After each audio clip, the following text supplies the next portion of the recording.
Standard offering procedure. अब भोग लगाना कैसे चाहिए?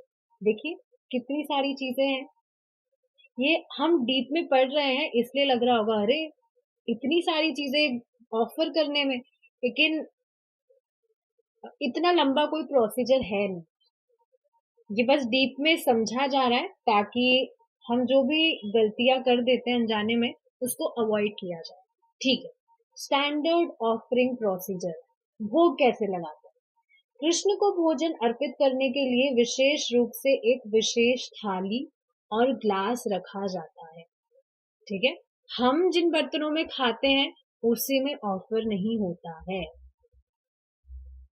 इसी के लिए प्रभु जी ने एक बहुत हैवी एग्जाम्पल दिया था कि डोंट टेक इट अदरवाइज। सिर्फ एक एग्जाम्पल, एक समझाने के लिए प्रभु जी ने बताया था। आप देखेंगे हमारे घर में जब कोई पेट होता है, कोई भी पालतू जानवर होता है, तो हम उनको जिस प्लेट में या कटोरी में खाना देते हैं तो हम उस प्लेट या कटोरी में खाना नहीं खाते हैं। आप देखेंगे उसको बाद में साफ करने के बाद में भी हम हमारे बर्तनों में भी उसे नहीं रखते हैं, इज इट नॉट? तो उसी तरह ध्यान रखना चाहिए, सिर्फ एग्जाम्पल के लिए, समझाने के लिए कि भगवान के जो बर्तन है वो हमारे ऊठे बर्तनों में ही हम, ऊठे मतलब हमने जिसमें पहले खाया है, जैसे वो आपने साफ कर दिया हो पर खाया तो है। भगवान के जो बर्तन है वो अलग ही होने चाहिए और हमारे जो बर्तन है उनसे अलग ही रखने चाहिए। एक अलग से कोई ड्रॉवर में आप रख सकते हैं, कोई इशू नहीं है। तो कृष्ण को भोजन अर्पित करने के लिए विशेष रूप से एक विशेष थाली और ग्लास रखा जाता है। भोग को एक ग्लास ताजे पानी के साथ थाली में रखा जाता है। तो आप देखेंगे जैसे बिल्कुल कोई घर में गेस्ट आता है, अपन जैसे उसका कितना ध्यान रखते हैं एक एक चीज का, वैसे यहाँ बताई जा रही है। देखा जाए तो एग्जाम्पल से भी समझाया था प्रभुपाद जी ने। अब कोई घर में गेस्ट आता है तो खाने के साथ आप उसके लिए भी तो एक गिलास पानी भर के रखते हैं ताकि बीच में प्यास लगे तो पी ले। तो यही चीज है, भगवान को भी जब हम ऑफर करते हैं तो एक ग्लास भी रखना चाहिए पानी का साथ में। थाली में थोड़ा सा नमक भी डाल देना चाहिए और यदि संभव हो तो नींबू या नींबू के कुछ टुकड़े जिनमें से बीज निकाल दिए गए हो। मुझे याद है प्रभु जी ने एक बार बताया था, अगर आपको डाउट है आपने नमक डाला है या भूल गया तो आप साइड में थोड़ा सा नमक रख सकते हैं। अगर कम हुआ तो कृष्णा उसमें से ले लेंगे। तो देखिए यहाँ पर भी ये चीज बताई जा रही है, रख सकते हैं आप साइड में।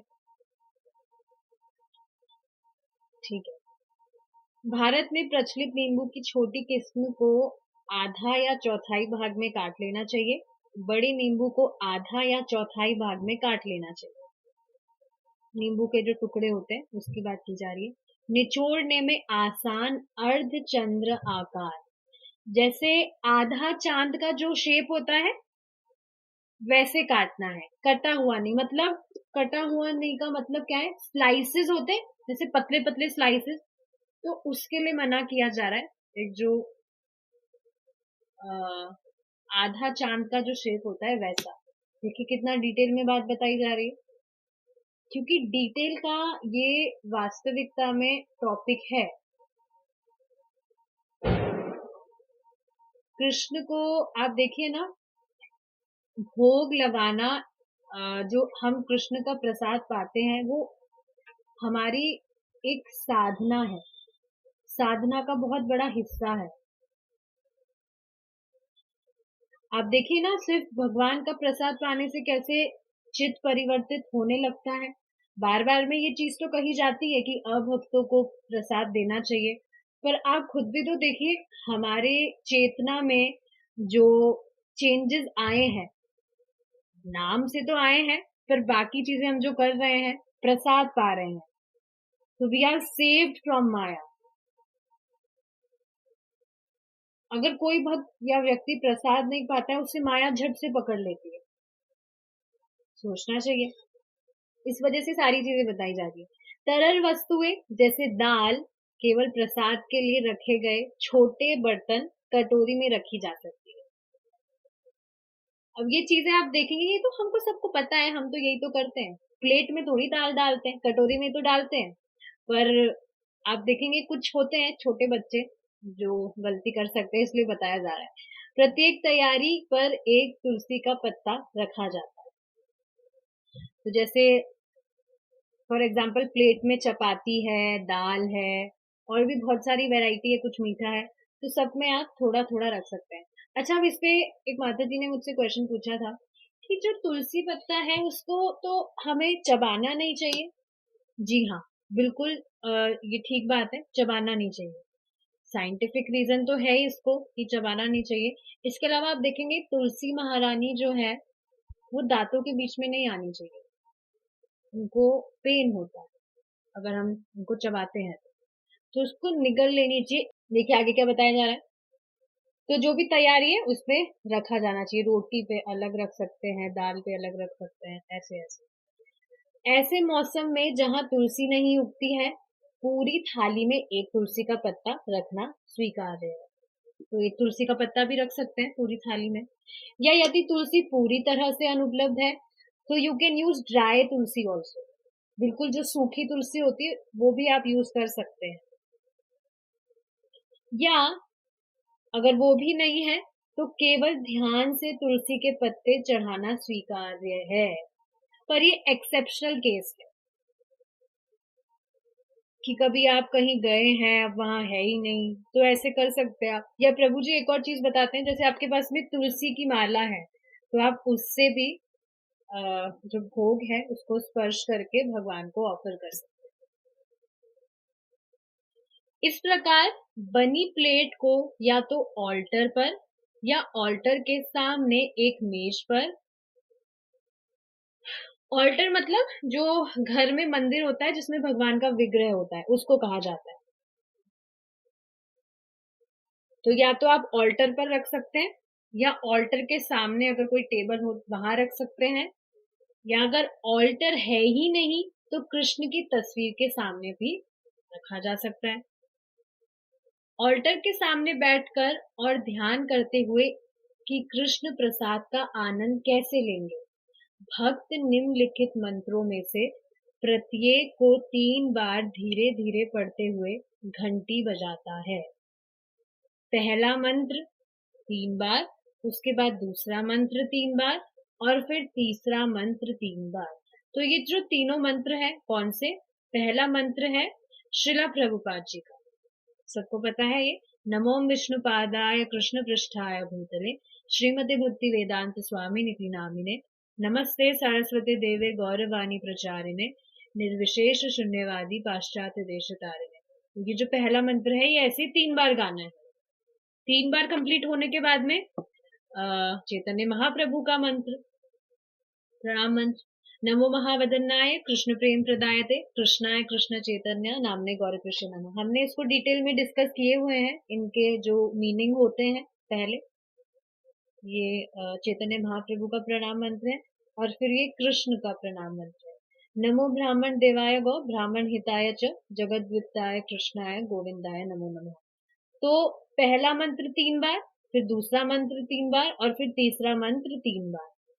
ऐसे प्रेयर्स गानी होती है when we offer food to Krishna.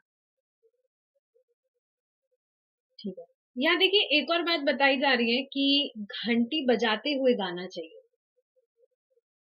तो देख सकते हैं अगर घर में घंटी है तो बजा लेनी चाहिए। ठीक है, तो ये है, जब से कोई भक्त इस्कॉन गुरु की औपचारिक शरण लेता है। अच्छा, ये जो 3 मंत्र है इसके बाद में जो हम गाते हैं, जय श्री कृष्ण चैतन्य प्रभु नित्यानंदा श्री अद्वैत गदाधर श्रीवासदि गौर भक्तवृंदा, और फिर हरे कृष्णा महामंत्र गाना होता है। फिर आप अपना ग्रैटिट्यूड शो कर सकते हैं। इसकी जो फाइल है मैं ग्रुप में भेज दूंगी इन केस किसी को मंत्र याद नहीं हो। तो आप देखेंगे बहुत इंटरेस्टिंग चीज है जो यहाँ पर हमें पता होनी चाहिए कि प्रभुपाद जी का मंत्र क्यों बोलते हैं। हम खाना तो भगवान को ऑफर कर रहे हैं, फिर हमें प्रभुपाद जी का मंत्र क्यों बोलने की जरूरत है? क्योंकि देखिए, आगे प्रभुपाद जी बताएंगे कि एक जो भक्त है वो अपने आप को सामर्थ नहीं समझता है। किस चीज के? कि मैं डायरेक्टली भगवान को खाना दूं, खाना ऑफर करूं। तो आप देखेंगे हमारे जो गुरु महाराज हैं, श्रीला प्रभुपाद जी जो हैं, उनसे होकर, चैतन्य महाप्रभु से होकर फिर भगवान ऑफर करते हैं। तो ये एक प्रोसेस है। चलिए इसको पढ़ते हैं। जब से कोई भक्त इस्कॉन गुरु की औपचारिक शरण लेता है, तब से श्रीला प्रभुपाद प्रणाम मंत्र का पाठ करने से पहले अपने गुरु के मंत्र का भी 3 बार पाठ किया जाता है। ब्राह्मण दीक्षा के बाद भोग चढ़ाते समय पंचरात्रिका मंत्रों का भी पाठ किया जाता है। तो बेसिकली जब दीक्षा हो जाती है तो ये कुछ मंत्र देते हैं, तो उसको भी हमें गाना होता है। दीक्षा हो जाती है जब। मंदिरों में अपेक्षित स्तर पर विग्रह पूजा में इन मंत्रों की आवश्यकता होती है। भक्त अपने गुरु को खाद्य पदार्थ अर्पित करने पर ध्यान देता है, जो फिर इसे अपने गुरु को अर्पित करता है। मतलब इनिशिएशन हो गया है अगर, तो जो भी जिन गुरु महाराज से दीक्षा ली है उनसे होकर फिर वो श्रीला प्रभुपाद को अर्पित करते हैं। फिर परंपरा के माध्यम से श्रीमती राधा रानी को, जो इसे कृष्ण को अर्पित होता है। तो अब आपको पता है चैतन्य महाप्रभु दोनों का इनकारनेशन है, श्रीमती राधा रानी और कृष्ण का। सीधे कुछ भी अर्पित के, हाँ, वह स्वयं को कृष्ण को सीधे कुछ भी अर्पित करने के योग्य नहीं मानता। रिवाज यह है कि भोजन, मतलब स्टैंडर्ड ये है कि भोजन सामग्री पहले आध्यात्मिक गुरु को अर्पित की जाए। हम सीधे तौर पर कुछ नहीं कर सकते। आध्यात्मिक गुरु अपने शिष्य की ओर से भेंट स्वीकार करते हैं और उसे कृष्ण को अर्पित करते हैं। तो ये स्टैंडर्ड है, समझ पा रहे हैं हम? तो ये स्टैंडर्ड फॉलो करना चाहिए, पहले प्रभुपाद जी को, फिर ऐसे होते हुए भगवान के पास जाओ। कृष्ण के खाने के बाद आध्यात्मिक गुरु इसे खाते हैं और फिर भक्त इसे महाप्रसाद के रूप में ग्रहण करते हैं। यही नियम है। तो ये टेंपल में फॉलो होता है, घर में तो गुरु महाराज नहीं होते। प्रसाद को लगभग 15 मिनट के लिए कृष्ण के सामने छोड़ दिया जाता है। अब इसको देखिए रेड में क्यों रखा है। ऐसा नहीं कि आपने बस मंत्र पढ़ा और बस जल्दी से घंटी बजाई और फिर ले आए, नहीं, थोड़ा टाइम देना चाहिए। कम से कम 10-15 मिनट तक जो आपने ऑफरिंग्स ऑफर की है उसको रखना चाहिए। हमें श्री भगवान को भोजन सामग्री अर्पित करनी चाहिए और उन्हें खाने के लिए पर्याप्त समय देना चाहिए। ये सभी दिव्य भावनाएं हैं। वृंदावन में श्री भगवान को भोजन सामग्री अर्पित की जाती है और दूसरों की तरह समय की अनुमति दी जाती है। प्रसाद पूरा होने के बाद महाप्रसाद को या तो खाना पकाने के बर्तन में बाकी तैयार वस्तुओं के साथ मिलाने के लिए या एक प्लेट पर स्थानांतरित किया जाना चाहिए, ताकि महाप्रसाद को अलग से वितरित किया जा सके। तो देखिए ये चीज भी समझने वाली है। पहले मतलब मेरे घर में ऐसा होता था, जहाँ मैं रह रही हूँ, कि क्या होता था, ठीक है, खाना बन रहा है, of course I was not in Krishna consciousness that time, तो खाना बनने के बाद में ठीक है निकाल लिया भगवान को ऑफर करने के लिए। ऑफर करने के बाद में उसको मिक्स नहीं करते थे, ये बहुत जरूरी है। ये बहुत ज्यादा जरूरी है। आपने जो भी जिसमें भी कुकिंग किया है उसमें प्रसाद को मिक्स भी करना होता है। ऐसा मतलब ऐसा नहीं है कि आपने पूरा जो बनाया है अब वो पूरा आप ऑफर करें, उसमें से कुछ पोर्शन आप अच्छे से थाली में डेकोरेट करके यू कैन ऑफर, और फिर उसको मिक्स करना होता है, तो वो जो बाकी का जो खाना है वो पूरा प्रसाद हो जाता है। ये जरूरी चीज है कि आप मिक्स करें।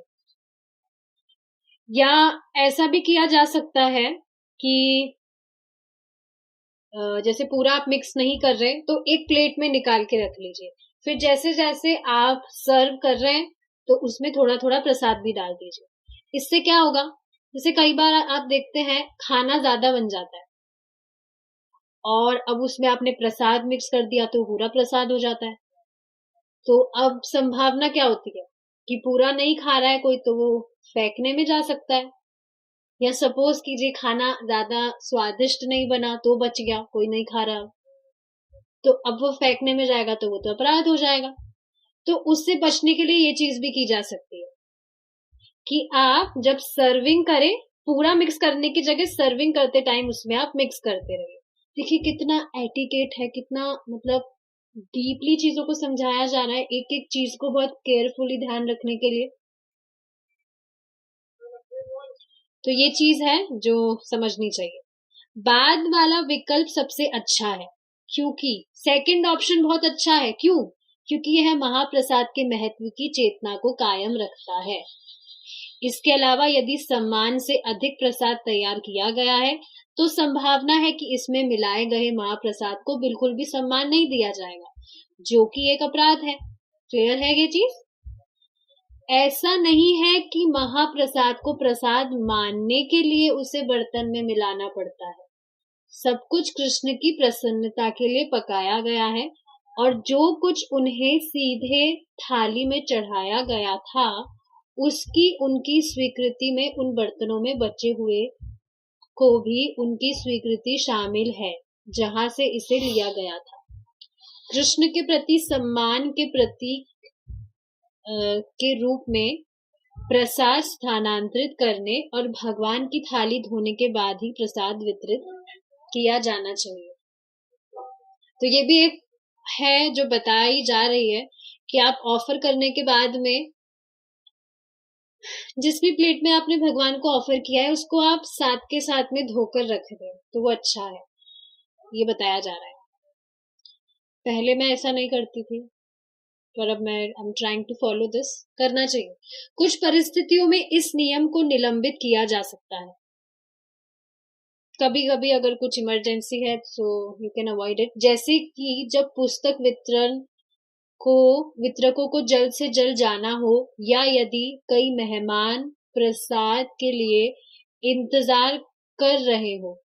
कुछ मामलों में श्रीला प्रभुपाद ने थाली धोने से पहले या प्रसाद चढ़ाने के दौरान भी प्रसाद वितरित करने की अनुमति दी थी। दरअसल इस्कॉन के शुरुआती दिनों में भक्त नियमित रूप से इस प्रथा का पालन करते थे। आपके प्रश्न के संबंध में, हाँ, कृष्ण की थाली को 15-20 मिनट या उससे अधिक आधे घंटे से अधिक ना छोड़ो।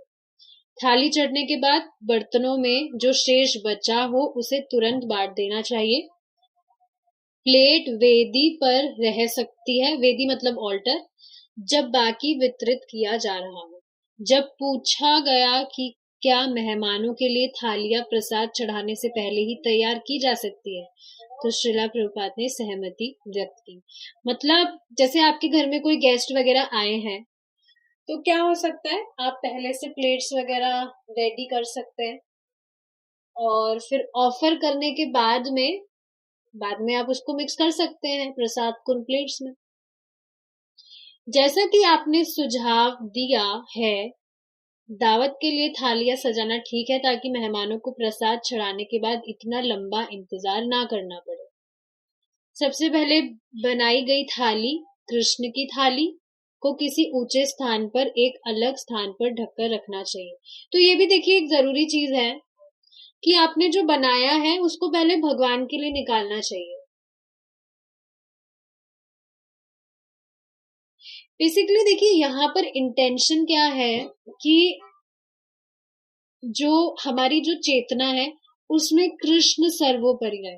ये नहीं कि हाँ बस फॉलो करना है तो फॉलो करने के हिसाब से हम चीजों को कर रहे हैं।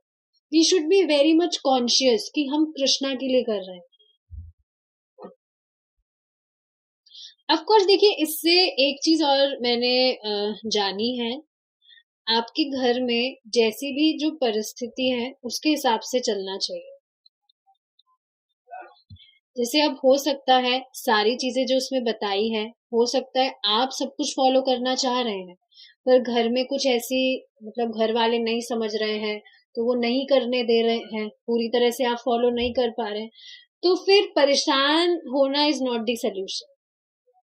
ये प्रैक्टिकल चीज मेरे साथ हुई है, इस वजह से मैं बता रही हूँ। जैसे ठीक है, सारी चीजें पढ़ रहे हैं, तो बिल्कुल 100% फॉलो करना मेरे मन में आया कि 100% मैं फॉलो करूंगी जितना मुझसे होगा। मतलब घर में है, बार बार में आप सोचिए ना, जैसे बताया गया है कि भगवान को ऑफर करने के बाद में अगर आप किचन में रख देते हैं वो ऑफर्ड फूड, तो नेक्स्ट प्रिपरेशन करने के लिए आपको पूरा किचन क्लीन करना होगा।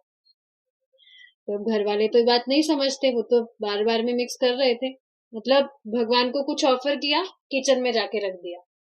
तो मैं परेशान हो गई, मैं बार बार में किचन क्लीन करती रह गई, बार बार में किचन को मैं क्लीन करे जा रही हूँ, क्लीन करे जा रही हूँ। मेरा आधा टाइम तो क्लीनिंग में ही चला जा रहा था, मैं कुछ बना ही नहीं पा रही थी सही से।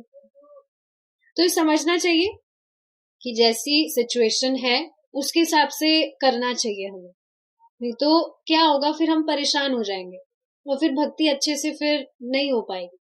क्योंकि ज्यादा हमारा दिमाग तो वो जो दिमाग में परेशानी चल रही है उसको सोचने में जाएगा, चैंटिंग करते टाइम भी हम वो चीजें सोचने लगेंगे। तो ये चीज समझनी चाहिए कि जैसी सिचुएशन है उस हिसाब से करिए, बिकॉज कृष्णा हमारे एफर्ट्स देख रहे हैं। 100% फॉलो नहीं भी कर पा रहे, पर हमारा इंटेंशन तो है कि हम भगवान के लिए अच्छे से करें। तो ये यहाँ पे जो एटिकेट्स बताए जा रहे हैं, इसका उद्देश्य क्या है कि हमारी चेतना में भगवान सर्वोपरि रहे, कि हाँ उनके लिए कर रहे हैं, ये भावना रहनी चाहिए। ये चीज यहाँ बताई जा रही है।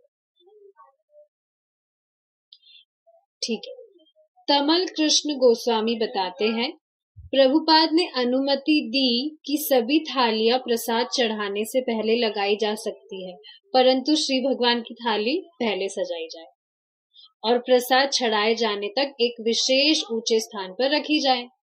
प्रसाद अर्पित होने और कृष्ण की थाली धोए जाने के बाद प्रसाद वितरित करना एक उच्च मानक है। इस्कॉन में यह वर्तमान प्रथा है। ठीक है, अब नेक्स्ट हम देखेंगे offerings all food to the deity. अब पूरा कि इसमें क्या प्रॉब्लम थी, पहले मेरे दिमाग में क्या था कि पूरा जो बन रहा है घर में, तो पूरी मैं कढ़ाई की कढ़ाई भगवान के पास में लाके रख देती थी कि खाओ, आप कढ़ाई में पूरा पूरा खाओ। क्योंकि मैंने सुना था कि जगन्नाथपुरी में ऐसा ही होता है, पूरे जिसमें बर्तन के बर्तन जिसमें बन रहा है उसमें ही भोग लगता है। तो फिर मैंने भी सोचा कि मैं पूरा का पूरा ही खिलाऊंगी भगवान को, पर ये स्टैंडर्ड नहीं है एक्चुअली, ये सब टेम्पल्स में होता है। घर में क्या होता है, जैसे देखिए ये सुंदर से थाली सजाई गई है, वैसे हम सुंदर से थाली सजाकर, बिल्कुल जैसे देखिए गेस्ट कोई घर में आता है तो हम उनको जैसे सर्व करते हैं, बिल्कुल वैसे ही भगवान को करना चाहिए। कोई गेस्ट आएगा तो हम सुंदर से सजाते हैं प्लेट्स वगैरह, तो वैसे भगवान का सब कुछ सजा के उनको ऑफर करना चाहिए। जहां भगवान की स्थापना हो की जाती है वहां उन्हें सब कुछ अर्पित किया जाना चाहिए। जैसे कि एक भव्य प्रतिष्ठान में सभी अच्छे भोजन स्वामी की इच्छा के अनुसार पकाया जाता है और बाद में नौकरों द्वारा आनंद लिया जाता है। केवल कृष्ण की तस्वीर या उनके भक्त या भोग लगाने के लिए रखे गए अन्य देवताओं के चित्र पर भोग चढ़ाना एक अच्छा मानक नहीं है। इससे देखिए एक और चीज आपको बताना चाहूंगी, ये चीज मुझे पहले मालूम नहीं थी। परम पूज्य राधा गोविंद महाराज का मैं जब लेक्चर सुन रही थी तब मुझे ये चीज पता लगी। आपका जो ऑल्टर है,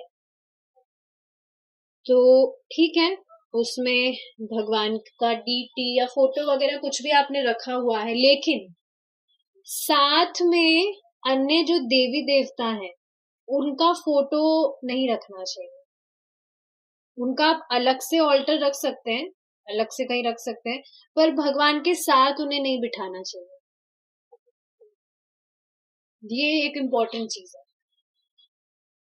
क्यों? क्योंकि आप देखिए ना, ऐसा होता है कि एक तो क्या होता है, जब आप साथ में रखते हैं तो एक तो वो ठीक चीज है नहीं, क्योंकि आप भगवान के बराबर रख रहे हैं। दूसरी चीज क्या है, एक अपराध भी हो जाता है कि ठीक है आप भगवान को सर्व कर रहे हैं, लेकिन हो सकता है कि अब बाकी जो डेमीगॉड्स हैं उनको आप नेग्लेक्ट करने लगे, तो एक तो ये अपराध होगा। तो बेटर ये चीज है कि आप अलग से रखें, ये चीज हो सकती है, ये जरूरी है। तो ठीक है, यही चीज यहाँ बताई जा रही है कि केवल कृष्ण की तस्वीर, तस्वीर मतलब अब आप तो कह रहे हैं कि भगवान की तस्वीर को भी लगा सकते हैं। अगर घर में डीटी है तो फर्स्ट प्रेफरेंस डीटी होना चाहिए, भगवान का जो विग्रह है वो फर्स्ट प्रेफरेंस होना चाहिए। डीटी अगर नहीं है तो फिर भगवान की तस्वीर को भोग लगाया जा सकता है, पर अगर घर में विग्रह है तो विग्रह को पहला प्रेफरेंस देना चाहिए। श्रील प्रभुपाद अक्सर इस बात पर जोर देते थे कि मंदिरों में रहने वाले भक्तों को केवल भगवान के विग्रह को चढ़ाया गया प्रसाद ही ग्रहण करना चाहिए। श्रील प्रभुपाद ने जो मानक स्थापित किया और उनकी प्रकट उपस्थिति के दौरान उनका पालन किया गया, वह यह था कि मंदिरों के भक्त जो कुछ भी खाते थे उससे पहले भगवान के श्री विग्रह को अर्पित किया जाता था। तो ये एक इम्पोर्टेंट चीज है कि ऐसा नहीं है कि आपने नियम लिया है कि मैं भगवान को 2 टाइम भोग लगाऊंगी, तो अब बस 2 बार लगाया, एक्स्ट्रा नहीं लगा सकते, ऐसा नहीं है। जितनी बार भी आप कुछ भी खाते हैं आप उतनी बार भगवान को ऑफर कर सकते हैं, ये चीज है। और इन केस अगर जैसे आपके घर में ऑल्टर है तो दिन के टाइम हो सकता है आप बंद रखते हो, तो फिर आपके पास में गोवर्धन महाराज का फोटो तो है, उनको दिखाइए, क्या दिक्कत है। जब डीटी रेस्ट कर रहे हैं तो फोटो को ऑफर करिए। आपका जो गोवर्धन महाराज का फोटो है उसको आप ऑल्टर में ना रख के आप अलग से अपने किचन वगैरह में रख सकते हैं, कहीं पर भी सेफ जगह, ताकि जब ऑल्टर आपका क्लोज हो तो आप वहां ऑफर कर सके। ये एक इम्पोर्टेंट चीज है। जैसे इसमें देखिए एक और चीज क्या है, जैसे हो सकता है कि किन के घर पे बाकी जो घर के सदस्य हैं वो ऑफर ना करते हो या भोग नहीं लगाते हो, उनकी आदत नहीं हो या लगाना नहीं जानते हो।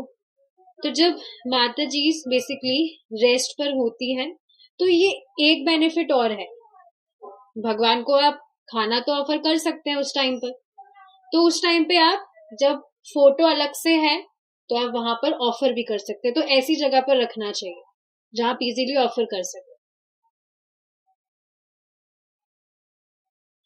तब से कई मंदिरों में यह एक आदर्श बन गया है कि अगर मुख्य रूप से मंदिर के भक्तों को खिलाने के लिए बनाया गया भोजन श्री विग्रह को नहीं चढ़ाया जाता और कई मामलों में इसे गैर आरक्षित भक्तों द्वारा पकाया जाता है, मतलब नॉन डिवोटी, या यहाँ तक कि उन लोगों द्वारा भी जिनका 16 माला का जप और नियामिक सिद्धांतों का पालन भी संदिग्ध है, मतलब माला करते भी है या 4 नियमों का पालन कर भी रहे या नहीं ये भी मालूम नहीं है। यह अवमानक है और चेतना पर भोजन के प्रभाव को देखते हुए भक्ति प्रगति के लिए हानिकारक है।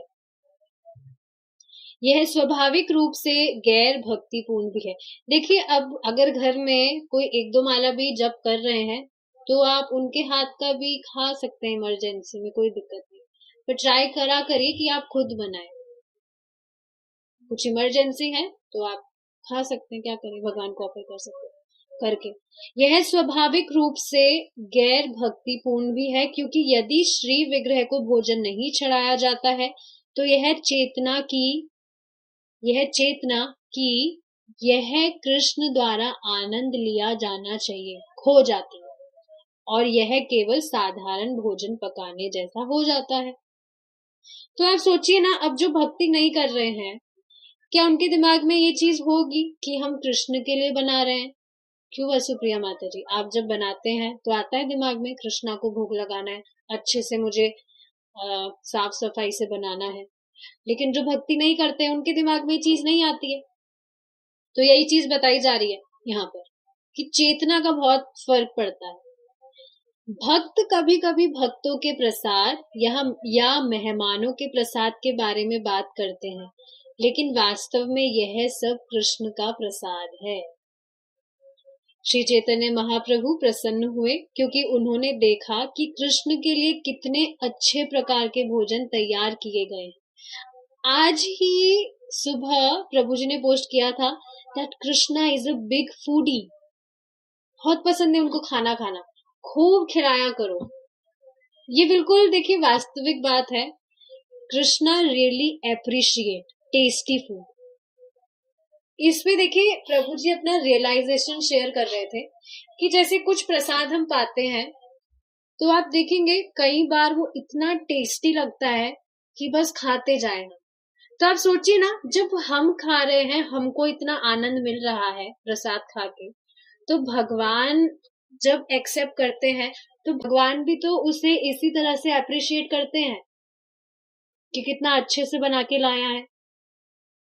और ये चीज आप देखेंगे, जो व्यक्ति भक्ति करता है वो मतलब क्योंकि इस इंटेंशन से बनाता है, उसकी चेतना में रहता है कि मैं भगवान के लिए बना रहा हूँ, तो अपने आप ही आप देखेंगे जो खाना है वो बहुत स्वादिष्ट बनता है।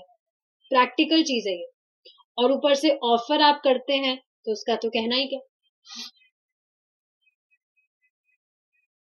तो ये बहुत अमेजिंग चीज है। Krishna is a foodie. बहुत पसंद है कृष्णा को खाना।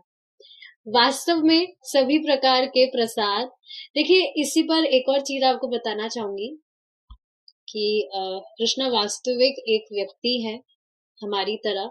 हाँ, बस ऑर्डिनरी नहीं है, ये चीज है। तो प्रभु जी बता रहे थे कुछ दिन पहले कि शायद पुरी की घटनाएं, पुरी में हुआ था, क्या था, भगवान का कोई विग्रह था, तो उन्हीं के साथ में भक्त ने जगन्नाथ जी ने गोवर्धन महाराज को भी बिठा दिया था। तो जगन्नाथ जी का विग्रह था, उनके साथ में गोवर्धन महाराज को भी बिठा दिया था। तो अब जो जगन्नाथ जी हैं वो भक्त के सपने में आते हैं कि इस गोवर्धन को हटाओ यहाँ से, इस गोवर्धन को हटाओ यहाँ से। क्या दिक्कत है भाई कि मंत्र पूरा कंप्लीट भी नहीं होता उससे पहले ये सब कुछ खा जाता है। तो ये बात तो सबको पता है, गोवर्धन महाराज मंत्र की भी कुछ वेट नहीं करते, मंत्र वगैरह नहीं पढ़ना है आपको, वो देखते ही स्वीकार कर लेते हैं। तो बाकी भगवान के जो विग्रह है वहां पर तो हम मंत्र वगैरह गाते हैं, तब भगवान उसको एक्सेप्ट करते हैं, और गोवर्धन महाराज ऐसे ही उसको एक्सेप्ट कर लेते हैं। तो सपने में ये चीज आई थी भक्त के कि मंत्र का भी वेट नहीं करता, सब कुछ खा जाता है। तो ये वास्तविक चीज है। वास्तव में सभी प्रकार के प्रसाद कृष्ण के लिए तैयार किए जाते हैं, लोगों के लिए नहीं। लेकिन भक्त बड़े आनंद से प्रसाद ग्रहण करते हैं। इसी पर देखिए परम पूज्य राधा गोविंद महाराज एक चीज बता रहे थे। आप देखेंगे कुछ लोग इतनी तपस्या करते हैं कि खाते ही नहीं है बेचारे, इतनी मतलब तरह तरह के व्रत वगैरह करते हैं, खाते नहीं है। पर देखो यहाँ पर भक्त कम से कम भगवान का प्रसाद तो अच्छी तरह से खाते हैं। तो ये भी कितनी बढ़िया बात है। क्योंकि देखिए वो लोग समझ रहे नहीं है। प्रभुपाद जी एक बार बताते हैं, हाथ में रसगुल्ला लेते हैं, गुलाब जामुन और रसगुल्ला कुछ था, तो बता रहे थे कि ये जो ब्रह्मवादी वगैरह है ये ऐसी तपस्या करते रहेंगे। और प्रभुपाद जी रसगुल्ला उठाते हैं, बोलते हैं we will eat rasgulla, we will eat gulab jamun and we will go back to God है। हम ये भगवान का प्रसाद खाएंगे, हम रसगुल्ला खाएंगे, गुलाब जामुन खाएंगे और हम भगवान के पास पहुंच जाएंगे। तो वो कहाँ समझ रहे हैं प्रसाद की महिमा। तो भक्त बड़े आनंद से प्रसाद ग्रहण करते हैं। कभी कभी भक्त कृष्ण की रसोई से ना दी गई वस्तुएं जैसे नमक, चीनी या टमाटर ले लेते हैं और उन्हें नियमित प्रसाद के साथ वितरित करते हैं। यह बहुत अच्छा अभ्यास नहीं है, क्योंकि रसोई में सारा भोग कृष्ण के आनंद के लिए होता है। यदि भक्त प्रसाद के साथ वितरण के लिए अतिरिक्त नमक आदि रखना चाहते हैं, तो पहले श्री भगवान को थोड़ा सा अर्पित करना चाहिए और भक्तों को वितरित करने के लिए एक मात्रा अलग रखनी चाहिए। तो समझ रहे हैं, यहाँ पर हमारी रसोई में जो भी वस्तु आती है वो भगवान के लिए होती है। तो बिल्कुल ऐसा नहीं सोचना चाहिए बाकी चीजें तो हम दे ही रहे हैं भगवान को, ये नहीं भी दे तो क्या फर्क पड़ता है, ऐसे ले लेते हैं। नहीं, वो ठीक चीज नहीं है। देखिए यहाँ पर स्टैंडर्ड क्या समझाया जा रहा है कि यहाँ जो भोग बुद्धि है उसको बिल्कुल जीरो कर रहे हैं प्रभुपाद जी, कि बिल्कुल भी दिमाग में ये चीज नहीं आनी चाहिए कि ये तो मेरी प्रॉपर्टी है, मैं इसको भोगूंगा। भोग बुद्धि बिल्कुल जीरो कर रहे हैं। जो भी आप वस्तु, कुछ भी आप काम में लेते हैं, कुछ भी आपके घर में आता है, हमेशा ये बुद्धि रहनी चाहिए कि ये कृष्ण ने तो हमें दी है, तो कृष्ण को अर्पित करके हम इसको उपयोग में लेंगे। ये चीज। अदर टाइप्स ऑफ ऑफरिंग्स, यात्रा के समय या किसी मंदिर या अपने घर के विग्रह से दूर रहते हुए भक्त ताजे फल, सूखे मेवे मेवे या दूध से बने उत्पाद खरीद सकते हैं और उन्हें व्यक्तिगत रूप से चढ़ा सकते हैं। सारी चीज का सोल्यूशन है। अब आप कहीं बाहर जा रहे हैं, ट्रैवल वगैरह, मतलब कुछ भी मंदिर वगैरह या कहीं पर भी जा रहे हैं, तो बाहर का तो नहीं खा सकते, so you can carry these things with you, fruits वगैरह, दूध वगैरह जो बताया जा रहा है। श्रील प्रभुपाद ने कहा है कि फल मन में अर्पित किया जा सकता है। देखिए अब ये चीज है, ये चीज मेरे दिमाग में आ रही थी कि आप देखेंगे जो सात्विक मूवमेंट वाले हैं क्या करते हैं, वो they are also Krishna conscious, पर आप देखेंगे जैसे कहीं वो गार्डन वगैरह में जाते हैं, खेत वगैरह में, तो वो फल तोड़ के खा जाते हैं। प्रैक्टिकली दिखता है उनके वीडियो में, तोड़ा और खा लिया। तो मैंने पूछा था ये चीज, किन्हीं से पूछा था, तो वो क्या बताते हैं कि ये जो भी प्राकृतिक चीजें हैं ना, इनको ऑफर करने की जरूरत नहीं होती है, पर ये वास्तविकता नहीं है, ये एटिकेट नहीं है एक्चुअली। प्राकृतिक वस्तुएं कौन दिया, सब कुछ भगवान ही तो दे रहे हैं। तो कैसे दिमाग में आ सकता है कि प्राकृतिक वस्तु जो है उनको नहीं भी दे तो चलेगा, ऐसा नहीं होता, सब कुछ ऑफर करना चाहिए। तो श्रीला प्रभुपाद जी कह रहे हैं फल मन में अर्पित किया जा सकता है। फल मतलब ऐसा नहीं सिर्फ फल ही कर सकते, मतलब इमरजेंसी में बता रहे हैं कि विषम परिस्थितियों जैसे ट्रेन में, यात्रा में मानसिक रूप से भोजन अर्पित किया जा सकता है। सिर्फ फल की बात नहीं हो रही है, कुछ भी जो आप कैरी कर रहे हैं। अच्छा, इसमें एक और अमेजिंग चीज पता है क्या आ रही है दिमाग में, अगर आप घर से ही कुछ लेकर जा रहे हैं तो पहले ही ऑफर करके लेकर जाएंगे, पर रास्ते में अगर कुछ लेते हैं तो इस तरह से आप ऑफर कर सकते हैं।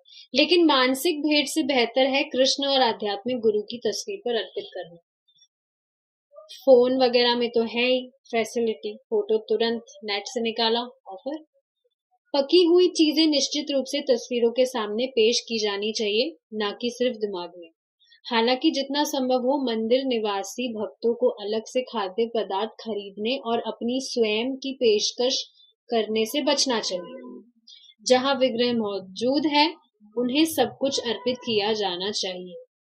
भेंट का एक अन्य संक्षिप्त प्रकार है भोजन सामग्री को केवल आध्यात्मिक गुरु को अर्पित करना, आमतौर पर उनके चित्र रूप में, जो फिर उन्हें कृष्ण को अर्पित करेंगे।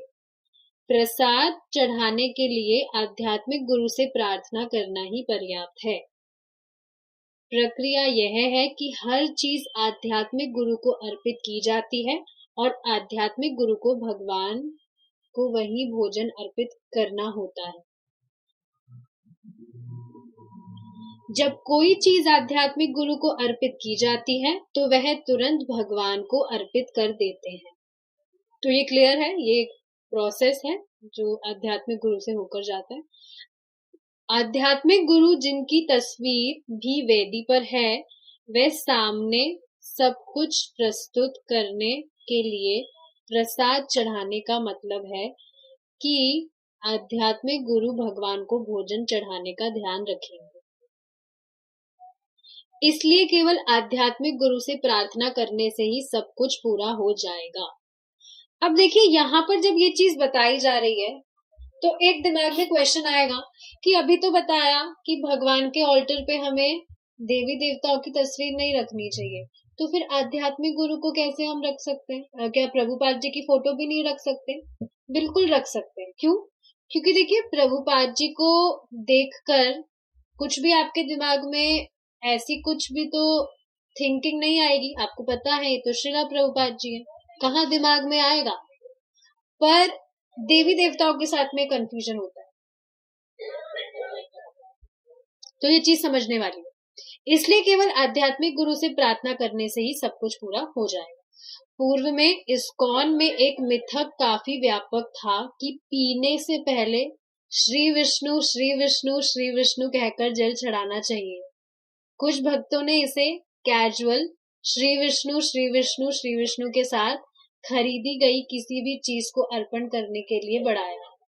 हालांकि ऐसी प्रथा शास्त्र परंपरा या श्रील प्रभुपाद के साथ भी ज्ञात निर्देश द्वारा समर्थित नहीं है। तो देखिए, काफी बार ये चीज दिमाग में आती होगी कि भगवान तो भक्त का मन देखते हैं, ये सब स्टैंडर्ड फॉलो करने की क्या जरूरत है, हम तो ऐसे ही ऑफर कर सकते हैं। पर स्टैंडर्ड जो शास्त्रों में बताया जा रहा है वो फॉलो करना चाहिए, तभी तो बताया जा रहा है। आप खुद बताइए ना कि शास्त्रों में कोई भी बात ऐसे ही थोड़ी ना बताई जा रही है, हम उसको फॉलो करें तभी तो बताई जा रही है। तो ये जरूरी है। कुछ भक्त सोचते हैं कि घटिया और अपरंपरागत भोजन जो भगवान को अर्पित नहीं किया जा सकता वह गुरु को उनके चित्र रूप में अर्पित किया जा सकता है। मतलब कुछ भी सोचिए, जैसे कोई खाना बना और उसमें से पहले से निकाल लिया गया, कुछ भी आप समझिए ना जो भगवान को ऑफर नहीं किया जाना चाहिए। तो अब सोचा जाए कि गुरु महाराज तो बहुत दयालु है, ही इज वेरी मर्सीफुल, उनको ऑफर कर देते, क्या दिक्कत है? पर यहाँ पर ये चीज बताई जा रही है कि ऐसा नहीं होना चाहिए। यदि कोई वस्तु कृष्ण को अर्पण करने योग्य नहीं है तो गुरु उसे कैसे स्वीकार कर सकते हैं? क्योंकि गुरु जी खुद थोड़ी खा रहे हैं, खुद आस्वादन थोड़ी कर रहे हैं, ये तो कृष्ण को दे रहे हैं, क्योंकि वह कृष्ण को अच्छा, एक और चीज क्या है, कृष्ण को ऑफर किए बिना ऐसा तो नहीं है ना कि वो भोग खा लेंगे। सपोज अगर ये बात कही भी जाए तो गुरु महाराज भी तो प्रसाद ही खाते हैं, तो क्योंकि वह कृष्ण को अर्पण किए बिना भोजन नहीं खाएंगे। तो जो कृष्ण को बेसिकली देखिए, गुरु आध्यात्मिक गुरु जी के जो श्रीला प्रभुपाद जी है उनसे होकर ही कृष्ण के पास जाता है, तो हम उनको क्यों दे रहे हैं? ताकि वो कृष्ण को ऑफर करें, ये चीज है। न ही गुरु के चित्र पर कोई ऐसी वस्तु अर्पित करनी चाहिए जो उन्हें व्यक्तिगत रूप से उपस्थित होने पर न अर्पित की जाती। इसलिए यह सर्वोत्तम है कि भक्त केवल वही खाए जो वास्तव में उपलब्ध है और गुरु को तीसरे दर्जे के भोजन का पात्र न बनाए। यह भक्तों को बेकार जंक फूड और अपराध दोनों से बचाएगा। आप देखेंगे प्रसाद खाने का ये बहुत बढ़िया बेनिफिट है कि जो खराब खाना है वो आप भगवान को तो दे नहीं सकते, भगवान को नहीं दे रहे तो आप खुद भी नहीं खा सकते। तो कितनी अमेजिंग चीज है ये। बाहर के खाने से कितनी बीमारियां होती है, वो सब बंद। और पुराना खाना वैसे ही हम भगवान को नहीं दे सकते, और भी बाकी सारी जो चीजें हैं। तो कभी कभी ऐसा होता है कि एक यात्रा करने वाले उपदेशक को किसी स्थान से निकलते समय फल या अन्य भोजन का एक बैग दिया जाता है, लेकिन प्रस्थान की हड़बड़ी में वह यह पता लगाना भूल जाता है कि यह कृष्ण को अर्पित किया गया है या नहीं। ऐसी परिस्थिति में वह कृष्ण से उसे अनजाने अपराधों के प्रभाव से बचाने के लिए प्रार्थना कर सकता है और मानसिक रूप से उसे प्रार्थना के साथ अपने आध्यात्मिक गुरु को अर्पित कर सकता है। तो ये सिर्फ एक एग्जाम्पल बताया है। भक्त भक्तों द्वारा पकाए गए, देवताओं को चढ़ाए गए और भक्तों द्वारा परोसे गए प्रसाद को लेना पसंद करते हैं। कुशलता पूर्वक और स्वेच्छा से परोसा गया प्रसाद ग्रहण करने में बहुत आनंद आता है। यहाँ पर मिस प्रिंटिंग है, ये भगवान का श्री विग्रह आएगा। भक्त भक्तों द्वारा पकाए गए, भगवान के श्री विग्रह को चढ़ाए गए और भक्तों द्वारा परोसे गए प्रसाद को लेना पसंद करते हैं। कुशलता पूर्वक और स्वेच्छा से परोसा गया प्रसाद ग्रहण करने में बहुत आनंद आता है। अब सोचिए ना, आप जैसे कहीं जा रहे हैं, कोई आपको बहुत प्रेम से खाना खिलाए तो उसका आनंद ही अलग होता है, और कोई जबरदस्ती, तो उसमें क्या कोई आनंद होगा? भूख ही खत्म हो जाएगी। तो ये चीज बताई जा रही है। इसके विपरीत अनिच्छा से या उन लोगों द्वारा परोसा जाना परेशान करने वाला है जो आनंद लेने की लालसा रखते हैं और अपने खाने के बारे में चिंतित है।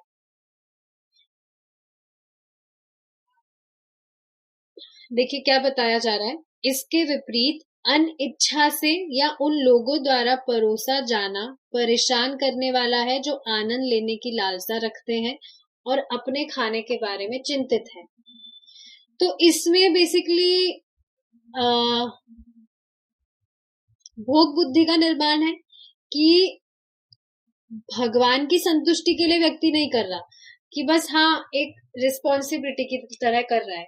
पर देखिए ये बात समझने वाली है, शुरू में जब व्यक्ति कोई भक्ति में आता है तो हो सकता है शुरू से ही उसका ये भाव ना आए कि मुझे भगवान की प्रसन्नता के लिए करनी, पर ये बात भी वास्तविकता में झूठी है। क्योंकि आप देखिए ना, उसके दिमाग में ये चीज तो रहती है कि मैं भगवान को दिए बिना इसको चख भी नहीं सकता। तो वो ये चीज मान रहा हो भले से कि मैं तो देख ही नहीं पा रहा हूँ कि मैं भगवान को संतुष्ट करने के लिए इसको कर रहा हूँ, पर ये चीज तो है कि वो भगवान को दिए बिना उसको चखता भी नहीं है। तो भगवान अपने आप चेतना में है उसकी। प्रसाद परोसना सीधा और आसान लग सकता है, लेकिन इसे सही तरीके से करने के लिए संस्कृति और प्रशिक्षण की आवश्यकता होती है। तो देखिए इसमें भी पढ़ाई की जरूरत है। आसान लग सकता है, जो लोग, आप सोचिए ना, हम ये सारी जो चीजें पढ़ रहे हैं, काफी सारे ऐसे पॉइंट्स होंगे जो नहीं पता होंगे पहले, कितनी सारी चीजें पता लग रही है। जो लोग प्रसाद परोसते हैं उन्हें शांतिपूर्ण मन, शरीर, आदतों और पहनावों से शुद्ध होना चाहिए और जल्दी, शांति से और कुशलता से सेवा करने में सक्षम होना चाहिए। इसलिए यह सबसे अच्छा है कि प्रसाद को अनुभवहीन नए भक्तों के बजाय दीक्षित वैष्णवों द्वारा परोसा जाए। कभी कभी यह सलाह दी जाती है कि परोसने वालों को परोसने से पहले खाना चाहिए या एक प्लेट बनाकर किनारे रख देनी चाहिए ताकि वह चिंतित ना हो। उदाहरण के लिए, यदि उन्हें पूरे दिन उपवास करने के बाद एक शानदार दावत परोसनी है, यह पारंपरिक मानक नहीं है, लेकिन आधुनिक युग में यह एक रियायत हो सकती है। यदि संभव हो तो सर्वर की पहले से ही व्यवस्था की जानी चाहिए और यह पर्याप्त होना चाहिए ताकि प्रसाद ग्रहण करने वाले भक्तों को कोई असुविधा ना हो। जिन मंदिरों में सेवा करने के लिए बहुत सहज उत्साह नहीं है, वहां एक कार्यक्रम बनाया जा सकता है ताकि प्रसाद परोसने का कर्तव्य सभी को समान रूप से आवंटित किया जा सके। यहाँ तक कि मंदिर के नेता और वरिष्ठ भक्त भी कम से कम कभी-कभी प्रसाद परोस सकते हैं, ताकि खुद को याद दिला सके कि वह भक्तों के विनम्र सेवक है। तो स्पष्ट है, कुछ भी एक्सप्लेनेशन की नीड नहीं है यहाँ, बिल्कुल स्पष्ट स्पष्ट लिखा है सारी चीजें। सेवा शुरू करने से पहले सेवादारों को अपने हाथ धोने चाहिए। ठीक है, आगे का जो डिस्कशन है we will continue it in our next class. Let's see if there are any questions. थाली में भोग सजा के नहीं लगा पाती हूँ मैं, जैसे जैसे खाना पकता जाता है वैसे वैसे लगा देती हूँ। इसका क्या मतलब हुआ? देखिए इसका, देखिए मैं जहां तक समझ पा रही हूँ, इसका एक चीज मैं आपको बताना चाहूंगी। जैसे अब इसमें दिमाग में ये चीज आ सकती है कि जैसे हम चपाती बना रहे हैं, तो ठीक है 2-3 चपाती हमने बना के भगवान को ऑफर कर दी। अब बाकी जो हम चपाती बना रहे हैं तो वो तो प्रसाद नहीं है, उसका क्या किया जाए? तो क्या आप कर सकते हैं, आप जो भी आपने ऑफर की है चपाती, आप उसको रख के जो भी आप बना रहे हैं उसमें मिक्स करके आप वो ऑफर कर सकते हैं। जो सब्जी है या बाकी आइटम है वो तो आप मिक्स कर देंगे, जो चपाती का है वो आप इस तरह से कर सकते हैं, या इस तरह से नहीं भी कर पाते हैं तो कोई प्रॉब्लम है नहीं, क्योंकि बाकी तो प्रसाद है। तो ऐसा तो है नहीं कि चपाती कोई कोरी खाएगा, सब्जी के साथ लगा के खाएगा तो वो भी प्रसाद हो जाएगा, ये चीज हो सकती है। लेकिन अब आप ऐसे कह रहे हैं कि मैं भोग सजा के नहीं लगा पाती, जैसे जैसे खाना पकता है वैसे बनाती हूँ। तो पहले सब्जी पक गई तो पहले आप सिर्फ सब्जी का भोग लगा देती है, या पहले रोटी बन गई तो सिर्फ रोटी का भोग लगा दिया? आई डोंट नो, क्या इसका अर्थ ये हुआ? ऐसे नहीं करना चाहिए। No, you are saying yes, no. क्या आप सब्जी पहले खा लेती हैं और फिर बाद में कोरी रोटी खाती हैं? साथ में लगाना चाहिए, this is not good etiquette, साथ में लगाना चाहिए। ठीक है, हमें स्मेल नहीं लेनी चाहिए फूड बनाते समय, लेकिन बनाने वाले को तो स्मेल आ ही जाएगी। अब वो आ जाएगी, लेकिन हमें आगे होकर नहीं स्मेल करना चाहिए, ये बात है। अब जैसे आप देखिए ना, भगवान को जो पुष्प चढ़ाए जाते हैं उनको भी कहाँ सूंघते हैं, लेकिन अब गुलाब का फूल है, वो इतने सुगंधित है तो खुशबू अपने आप आ जाती है। आगे होकर नहीं सूंघना चाहिए। ठीक है, यस आई विल शेयर, इसका जो पीडीएफ है मैं भेज दूंगी, अलग से पीडीएफ बना हुआ। ठीक है, विल स्टॉप हियर नाउ। हरे कृष्णा, जय श्री राम।